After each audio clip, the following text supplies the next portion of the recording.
Yo, Mayım, Navruz MC Drame baranayma Şamsiye lanetime İqadar dod kam nabud Bu omad ruzi tuyud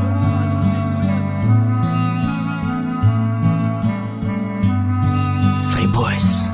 Records 4 سال نامید تا زبان ما یاد کردم ترا 4 سال عذاب کشیدم ما فریاد کردم ترا ندانسته که شمسیه نمیرسی به دادم ایقا عذاب کشیدم نرسیدی به قدرم این آمد روزی تویت آخی ما چیکار کنم ایقا رپی خوندگی ما دا دیلی تو جا کنم او جای تو برقصی ما گرفته را توی کدک خانگی های شما عشقی ما دا باور نکدن هر بگه کوچتون میرفتم ترا دیدنی میرم ترا نمیبینم میکنم دیوانگی شمسیه توی داری توی مبارک شوه یزنه خشکدگید شمسیه جان عاشق شوه تو آرزو میکدی دایم بگیری بچه بایم ما آرزو میکدم که هر ده شویم یک جایه تو با آرزوهات رسیدی اما باشنه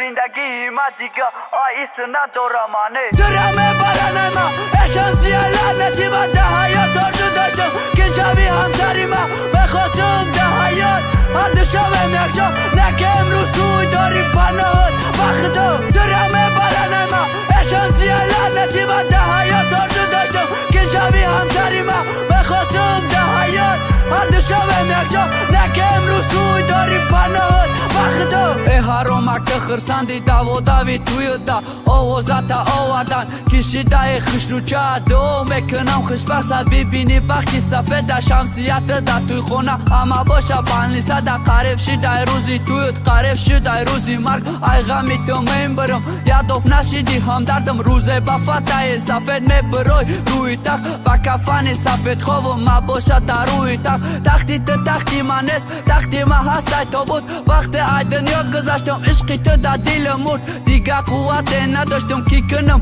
فکری تو را تو همی را بدم که عشقی تو رفت تک تو گورا یکم شفت تا خانه بخ مرا مسپرن در خوک تو در آغوشی گرمی از نه اما آغوشی خوک وقت شدی فرزندار تو بمو نامی مرا ای وعده خودت بد که میمانیش نامی مرا درمه برنه ما شمسیه لعنتی ما ده حیات آرزو داشتم که شوی همسری ما بخواستم ده حیات هر دو شویم یک جا نکه امروز توی داری پناهت بخدا درمه برنه ما شمسیه لعنتی ما ده حیات آرزو داشتم که شوی همسری ما بخواستم ده حیات هر دو شویم یک جا نکه امروز توی داری پناهت بخدا